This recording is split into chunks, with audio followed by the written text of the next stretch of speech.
इसलिए कि जितनी चुड़ैलें और भुतनियां होती नहीं इकट्ठी रहती। कपड़ा पहने पहने नंगी दिखती है, नंगी। क्या नबी के फरमान का मफहूम तुमने नहीं सुना? क़यामत की निशानियों में से ये भी एक निशानी है, लोग औरतें कपड़ा पहने रहेंगी और कपड़ा पहनने के बाद भी नंगी दिखाई पड़ेगी। यहाँ आस्तीन की पूरी पूरी पहले तो नेट लगता था, अब नेट भी गायब, यहीं से सब खत्म है, ये आस्तीन ही गायब। इस पे भी बस नहीं तो पीछे पान का एक बड़ा सा पान बनवा देती है ताकि आधी पीठ दिखाई पड़े। तो मुसलमान हो, ये तहजीब किसने तुम्हें दी है? ये गंदगी हमारी कौम की माँ बहनों और बेटियों के दिमाग में किस रास्ते से घुसी है?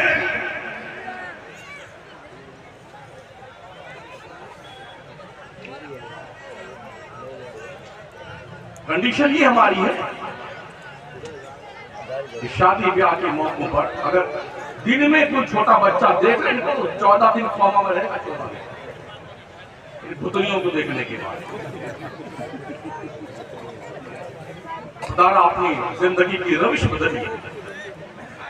कौन सा मुंह लेके जाओगी खातून जन्नत के दहलीज से तरफ का? सैयदा ज़ाहिरा तैयबा ताहिरा जान अहमद की राहत में लाखों सर। कौन सा मुंह लेके जाओगी? ये कन्फर्म है ना? सैयदा फातिमा ज़हरा तमामी औरतों की सरदार हैं, जन्नती औरतों की सरदार हैं, सरदार।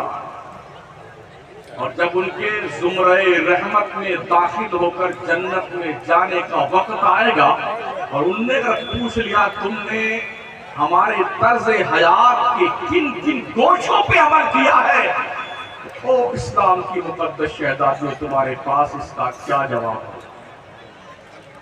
उस जवाब की तैयारी। एक और खातून का वाकया मैंने पढ़ा ग़ज़वे उहद के मौके पर। नबी ने जंगे उहद का ऐलान फरमाया, मुजाहिदीन चाहिए, मुजाहिदीन। एक सहाबी घर से बाहर निकले हुए थे, वापस आए, घर में दाखिल होना चाहते। माँ से कहा माँ बड़ी भूख लगी, कुछ खाने को दे दो। माँ ने कहा बेटे हुजूर जन्नत बांट रहे हैं और तुझे भूख लगी हुई है। कहा हुजूर जन्नत कहाँ बांट रहे हैं? कहा हुजूर ने मस्जिद नबवी शरीफ से ऐलान किया है कि मैदान उहद के लिए मुजाहिद चाहिए। बेटे जल्दी जाकर देर ना हो जाए जाने। उल्टे कदम वापस करे मस्जिद नबवी की तरफ। माँ ने महसूस किया वाकई में बेटा भूखा है, जल्दी से खजूर निकाला झोले से, लपक करके बेटे की जेब में रखा। था बेटे खजूर खाता जा और भागता जा। वो खाते गए उहद के मैदान में। जब मैदान उहद में पहुंची, जंग हुई, तो आपको पता है कि जंग उहद में तकरीबन 70 सहाबे किराम शहीद हुए थे। हमारे हुजूर सल्लल्लाहु तआला अलैहि वसल्लम की दंदानी मुबारक भी वही शहीद हुई। ये भी जख्मों से चूर हुए। जंग खत्म हुई तो बेहोश होकर के खून में लथपथ पड़े थे। ये खबर शहर मदीना में पहुंची। कोई 5 से 6 किलोमीटर का फासला है जंग उहद, मकाम उहद से लेकर के मस्जिद नबवी शरीफ। खबर मदीने में पहुंची तो लोग कशा कशा उहद की तरफ रवाना हुए। औरतें, उनकी वालिदा ने अपने पूरे वजूद को पर्दे में छुपाया और फिर वो भी चली। रास्ता में लोग बताते गए तुम्हारा लड़का शहीद हो गया, तुम्हारा लड़का शहीद हो गया, तुम्हारा कुछ नहीं सुना किसी। चलती गई चलती गई। इधर क्या हुआ? इनको थोड़ा होश आया सहाबी रसूल को, जो खून में लथपथ थे, खजूर खाते हुए भागते हुए आए। आंखें खुली तो देखा हुजूर बिल्कुल करीब तशरीफ फरमाए। जिस्म की पूरी ताकत को इकट्ठा किया, घसीटते घसीटते घसीटते घसीटते हुजूर के कदमों तक पहुंच गए। कदम नाज पे पहुंचे, फिर रशी तारी हुई, सरकार के कदमों पर सर रखा, फिर होश आया। एक बार जमाले मुस्तफा को देखा और मुस्तफा प्यारे के रुखे ज़ेबा की खूबसूरती को नजरों में कैद करके हमेशा के लिए रुक जान ही दे दी जिगर ने आज पाए यार पर, उम्र भर की बेकरारी को करारा किया। कर बख्ते अजल सर तेरे कदमों पे धरा हो, जितनी हो गजा एक ही सजदे में अदा हो। ढूंढा ही करे सदरे कयामत के सिपाही, वो किसको मिले जो तेरे दामन में छुपा। रू निकल वो खातून आई, देखा लड़का बिल्कुल सामने ही शहीद हुआ लेटा हुआ। हुजूर बैठे हुए सलामी पेश करी। आका करीम ने फरमाया, खातून तुम्हारा लड़का अभी शहीद हो गया है। हुजूर मैं इसलिए आई हूं ये पूछने के लिए कि मेरे बेटे के आने में देर तो नहीं हुई। अगर देर हुई आने में तो हुजूर उस ताखीर की माफी मांगने आई हूं। कहां है वो माए तो दीन पर अपने बच्चों को कुर्बान करने का हौसला दे। अपनी औलाद को गवैया बनाने वालियों, अपनी बच्चियों को छोटे छोटे कपड़े पहना करके फैशन के नशे में चूर करने वालियों, तुम ऐसे बच्चों और बच्चियों से वफा की तवक्को रखती हो। किसी साहबी ने कहा, खातून ये तेरा ही लड़का है। हाँ मेरा लड़का। इस कंडीशन में भी तुमने अपने आप को पर्दे में छुपा रखा है। तारीख साल जुमला इरशाद फरमाती का, बेटे मैंने बेटा खोया है, अपनी हया नहीं खोई है। हमारी मां और बहनों की हया कहां मर गई है। किसी दुकान में जाइए, अगर 10 औरतें हैं तो 10 में से 8 मुसलमान हैं। किसी होटल और चौराहे पे ढाबली पे चाय पीने जाइए, देखिए ना, अगर 10 मर्द हैं तो 10 में से 8 मुसलमान हैं। सबसे ज्यादा फुर्सत इसी बेवकूफ को। एक चाय पिएंगे और पूरे अखबार का मतन, हाशिया, बैनस तो सब पढ़ लेंगे 3-4 घंटे में, और फिर टिप्पणी करेंगे, अरे लंदन में ऐसा हो रहा, ऐसा नहीं होना चाहिए। अमेरिका में ऐसा लगता है कि शायद ये जो है BBC लंदन के रिपोर्टर है महोदय, तुम्हें पूछता कौन है कि तुम कौन हो? तुम दुनिया, तुम्हारी औकात क्या है दुनिया की नजरों में? दुनिया तुम्हें अपने पैरों तले रोक कर देखना चाहती है और तुम ख्वाबे खरगोश के मजे ले रहे हो। डॉक्टर इकबाल ने इस खदशे को महसूस करके वो तारीख साथ शेर कहा था, न सब लोगे तो मिट जाओगे। ऐ हिंदी मुसलमानों, तुम्हारी दास्तां तक भी न होगी दास्तान।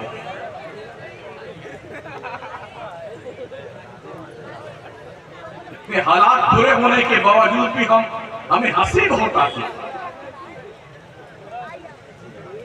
ओ पूरी रात मोबाइल देख करके गुजारने वालों, तुम्हें हया है कुछ? कितने मारदार थे। हमने कश्मीर में 2014 में जब फ्लड आया था, 10 दिन हम भी फंसे हुए थे। एक पल में करोड़पतियों को कटोरा लेकर भीख मांगते देखा है।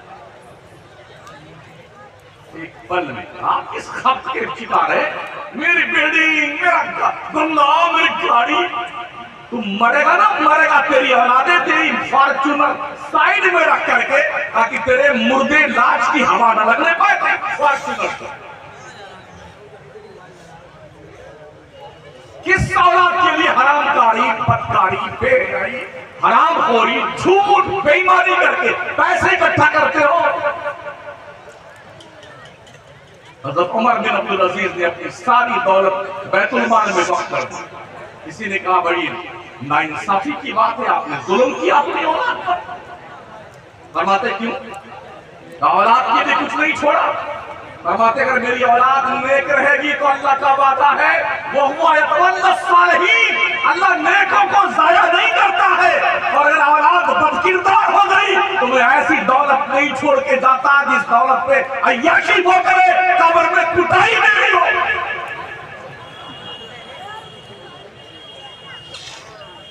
क्या हमें होश आता है? कंफर्म टिकट लेकर बैठने वालों, खुशफहमियों की जन्नत में रहने वालों, ये फॉर्मूला खुलफाए राशिदीन के पास नहीं था। बेटा नमाज एक वक्त की कसम खुदा की हम सुन्नी है, बड़ी जन्नत में जाएंगे। तुमसे बड़े सुन्नी थे वो जो रात रात भर रोते थे। अफजलुल खल्क बादल अंबिया वल मुरसलीन फरमाते, काश में बकरी का बच्चा होता, लोग ज़िबा करके मुझे खा जाते, मैं अल्लाह को जवाब क्या दूं? काश में कोई तिनका होता, हवा उड़ा ले जाती। हज़रत उमर रोते इतना थे कि आंखों का आंसू गाल पे बहते बहते लकीर नहीं गड्ढे पड़ गए थे, गड्ढे। इनके पास VIP का कंफर्म टिकट था, जन्नत का मियां कंफर्म, वेटिंग लिस्ट भी नहीं था, कंफर्म टिकट। फिर क्यों रोते थे ये लोग? तुम तो वेटिंग लिस्ट में हो, कंफर्म हो ना हो गारंटी नहीं है।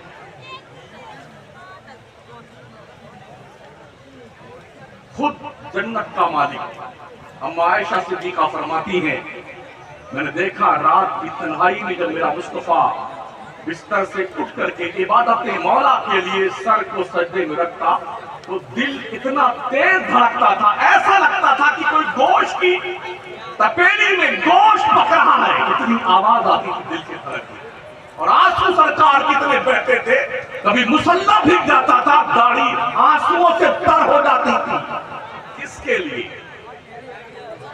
तुम्हारे ही लिए था ए गुनाहगारों सियाकारों, वो शब भर जागना और रात भर रोना मोहम्मद।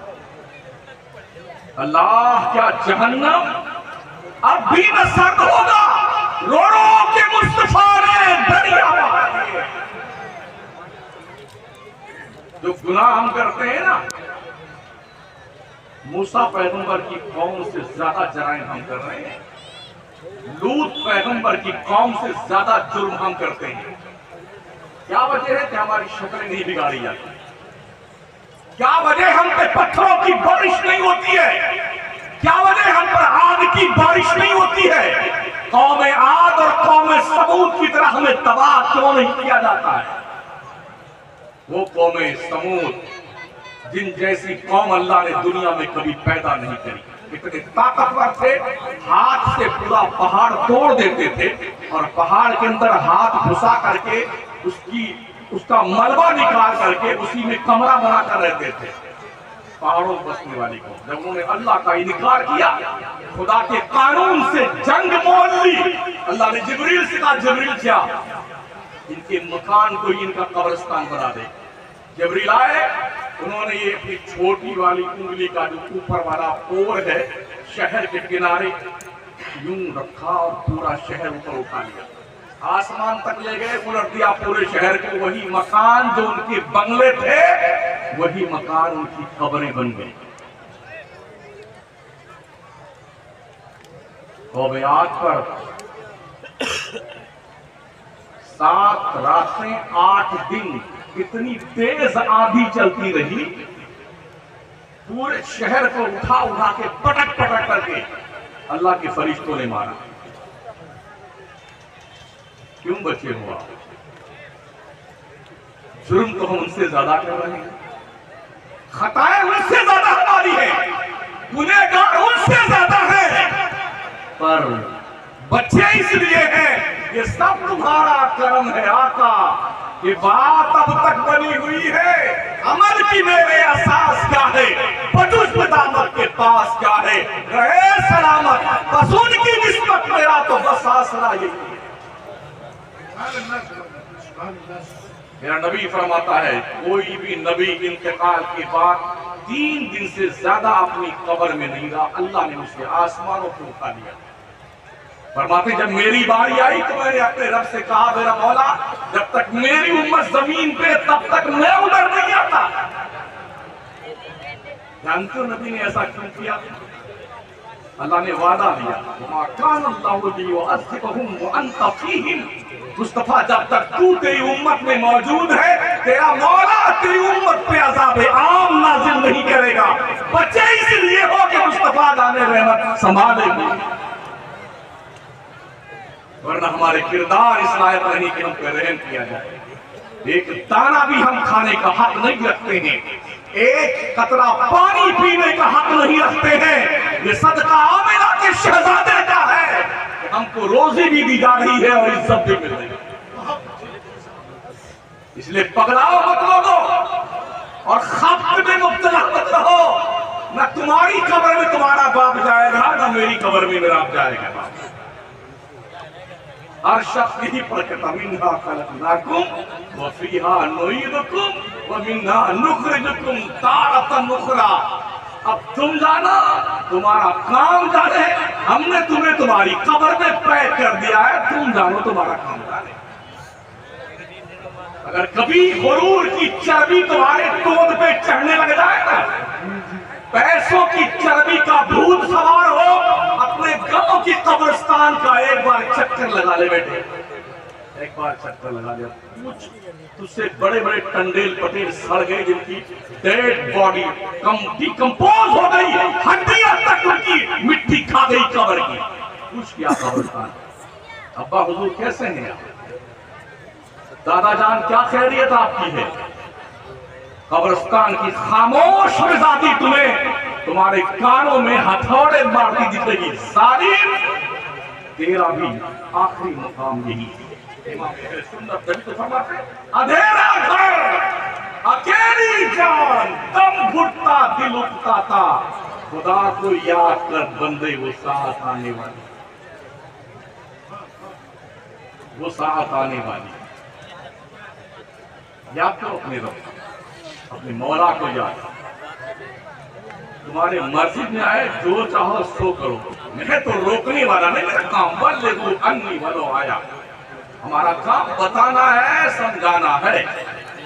समझ शरीफ के अंदर तशरीफ आता है कोई जुमला तो अच्छी बात है, नहीं आता है तो हमारी सेहत पर क्या फर्क पड़ने वाला। हमने अपना काम अंजाम देना है, हम अपना काम अंजाम दे रहे हैं। बदलो अपनी तर्ज जिंदगी को, बदलो अपनी रविश को, अपने जिंदगी के अंदर इनकलाब लाओ, इनकलाब। कल तक नमाजी नहीं थे तो इस अल्लामा मुफ्ती अब्दुल गनी अली रहमा के उर्स से ये नए सिद्ध के जाओ, कल की फजर से नमाज शुरू करेंगे। और अगर तुम्हारे जिंदगी में बदलाव नहीं आता है तो फिर ये जलसे ऐसे ही होते रहेंगे, पंडाल सजते रहेंगे, गुब्बारे लगते रहेंगे और ये फर्रियां लगाई जाती रहेंगी, उलमा आते रहेंगे और जाते रहेंगे। सवारी अपनी आप के साथ। छोटे छोटे बच्चे यार 2-2, 3-3 साल के गली कुची में बैठे रात रात भर मोबाइल देखते, पगला गए हैं। माँ को शऊर नहीं कि मेरा बेटा रात के 12 बजे तक कहाँ रहता है, ना बाप को एहसास है मेरा बच्चा रात भर कहाँ रहता है।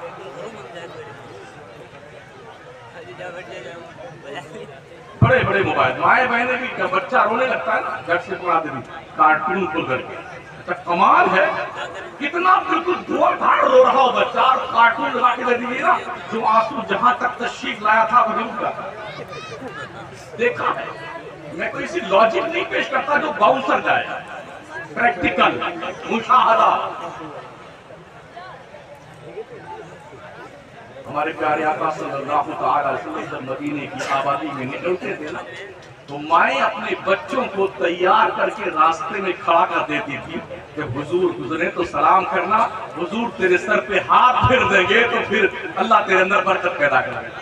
ये मिजाज था माओ का उस दौर में। मेरे नबी की आदत करीमा ये थी कि सरकार खुद सलाम करते थे बच्चों को। सरकार हम इतने बड़े मौलाना, इतनी बड़ी टोपी, हम बच्चों से सलाम करें, हमारी तौहीद है। हमारी टोपी की तरफ बच्चों सलाम करें, ये हो रहा है।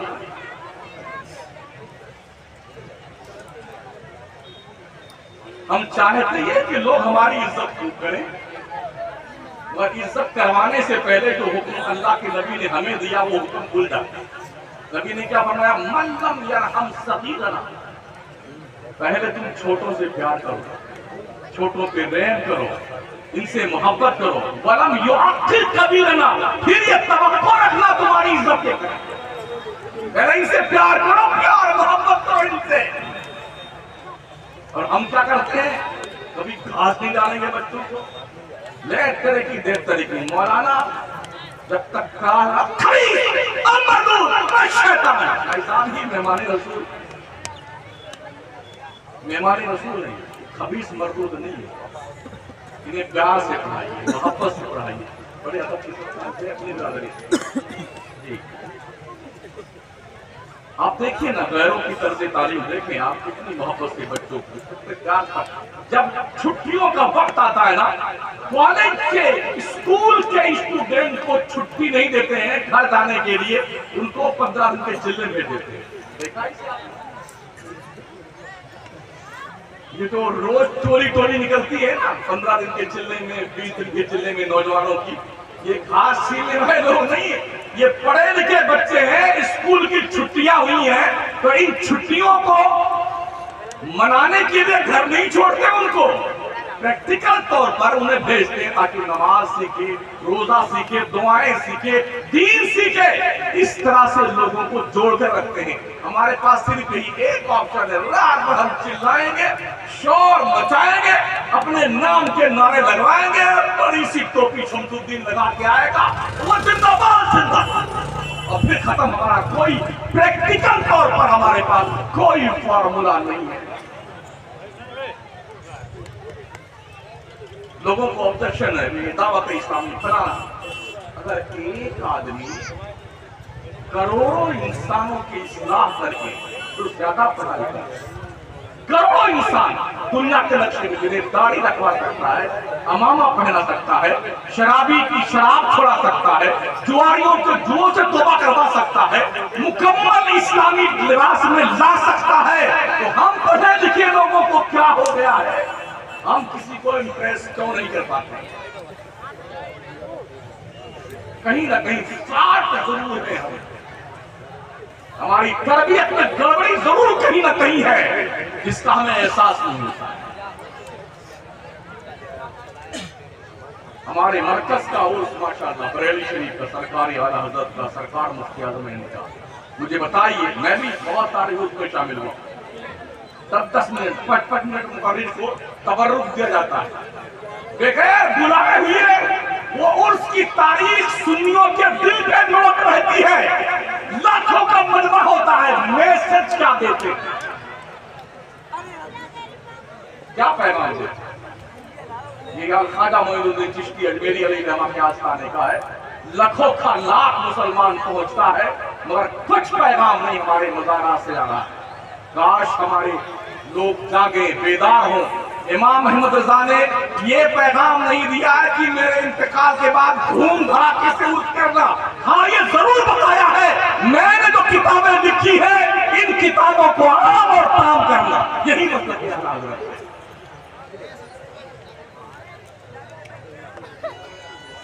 लेकिन नहीं, हमने मसला की आला हज़रत कुछ और समझ रखा है। काश हम समझते कि मसला की आला हज़रत क्या है, तो आज ये दिन नहीं देखने पड़ते। तो अपने बच्चों को तालीम दीजिए, सिखाइए इन्हें, तहजीब दीजिए।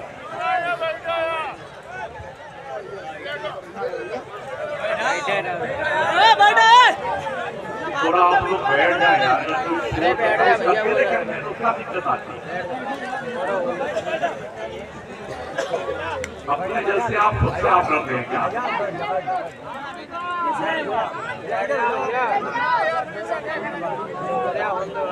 जब भी आप मेला करेंगे तो उसका अंजाम नहीं होता है, उर्स करेंगे तो ये अंजाम होगा।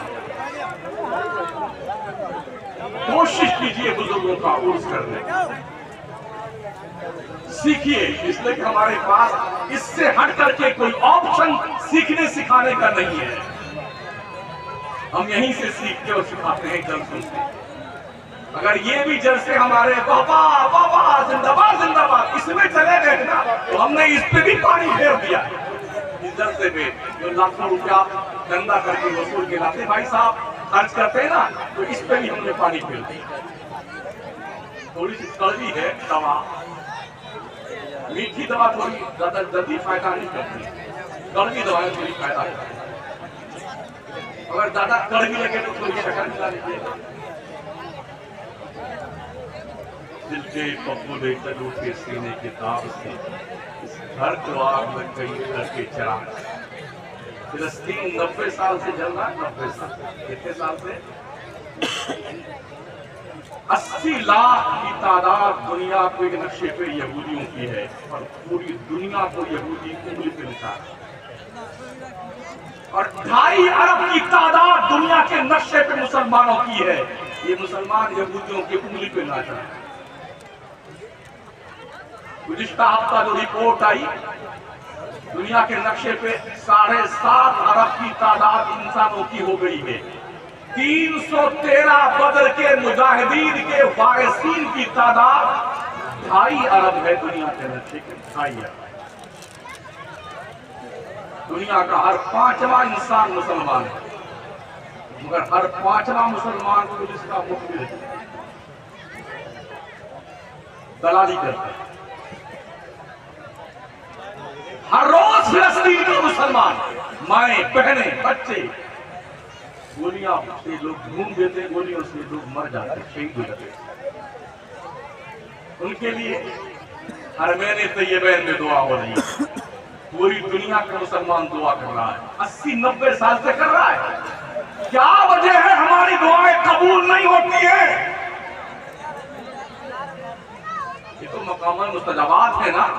जन्नत की क्यारी, हुजूर का मुआजा शरीफ, सुफा का चबूतरा, गिलाफे काबा पकड़ करके हतीमे काबा में, दरवाजे काबा पर मुल्तजम से लिपट करके, दीवारे काबा से लिपट करके, सफा मरवा पे ये कबूल होने की जगह है दुआओं की। क्या वजह है 90 साल से मुसलमान की दुआ फिलिस्तीनियों के हक में कबूल क्यों नहीं होती?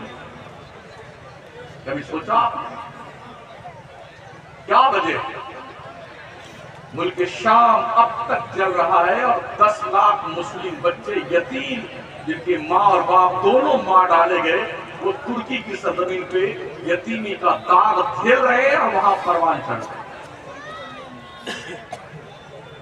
कभी कभी हम बाजार से गुजरते हैं तो देखते हैं कुत्तों को कपड़ा पहनाया हुआ है कपड़े की दुकान पे, मूर्तियों को बढ़िया बढ़िया कपड़ा पहनाया हुआ। क्या इस ठंडी के मौसम में फुटपाथ पर ठिठुरते हुए बच्चे तुम्हें नहीं दिखते हैं, जिनके पास ओढ़ने के लिए कंबल नहीं है, नंगे हैं, सिर्फ तन ढापा है, आधा जिस्म चरमगाह छुपाई हुई हमने, ऊपर तक की बनियान भी नहीं है। ऐसी तस्वीरें आपको हर गली कूचे मिल जाएगी गरीबों की, जिनके पास ओढ़ने का और बिछाने का बिछौना और चादर और कंबल तो दूर की बात रही, उनके जिस्म पे तन का कपड़ा नहीं है। और इस बेंच के गद्दों पे सोने वालों, अल्लामा मुफ्ती अब्दुल गनी अली रहमा के उर्स में आने वालों, यहां से ये मैसेज और पैगाम लेके जाओ, तुम खुद रजाई ओढ़ के खाबे खरगोश के मजे मत लो और वो जवान का अतराफ जवानी का जायजा लो। कहीं ऐसा तो नहीं है कोई गरीब सर्दी की सुतन से ठिठुर ठिठुर के मर गया, उसका जवाब तुम्हारे बाप को देना था। ध्यान रखना। क्या याद है आपको हजरत उमर फारूक आजम का जुमला क्यों नहीं याद है? अगर दरियाए दजला के किनारे कोई खुजली वाला खारिश ज़दा कुत्ता मर गया, उमर डरता है कि अल्लाह इससे पूछ न ले, बता उमर तेरी ममलकत में मेरी एक मखलूक कैसे खुजली के बीमारी से मर गई। हमारी टोपी को मत देखिए, ये हम बहुत मजबूरी बनाते हैं, हम छोटी वाली टोपी लगाते हैं। लोगों ने मौलाना ही समझना छोड़ दिया था तो बड़ी की टोपी लगाएंगे। हाँ, बड़े अदब से आपसे गुजारिश है साहब, हमारे पास कोई लच्छेदार जुमले तो नहीं है कि आपको हम जन्नत बांट के जाएं। बरकतों से जन्नतें मिलेंगी। इन अमानतों को संभाल के रखा था, इन्हें राजी करें, इनके फरमात पे अमल करें। यकीनन अगर ऐसा हुआ, हम अल्लाह से तवक्को रखते हैं कि अल्लाह इनकी दुआएं रद्द नहीं फरमाए। लेकिन अगर अपने आप को उस बाउंड्री से एकदम अलग थलग कर लिया जो सुन्नियत की बाउंड्री है, तो जो भी भेड़ बकरी रेवड़ से अलग होती है उसे भेड़िया खा जाता है। और शेरों की औलादों, तुम शेरों की औलाद, गीदड़ों भौंकने वाले कुत्तों के बीच में रहकर के तुमने ये भुला दिया कि तुम शेरों की औलाद। हजरत मौलाना रूम ने लिखा है ना, एक चरवाहा भेड़ बकरी वाला, लेकिन शेर के छोटे बच्चे को पकड़ के ले आया और उसने भेड़ की बकरियों के रेवड़ में उसे डाल दिया। उसे पता नहीं था कि मैं शेर का बच्चा हूँ। वो तो बकरियों के बीच पला बढ़ा तो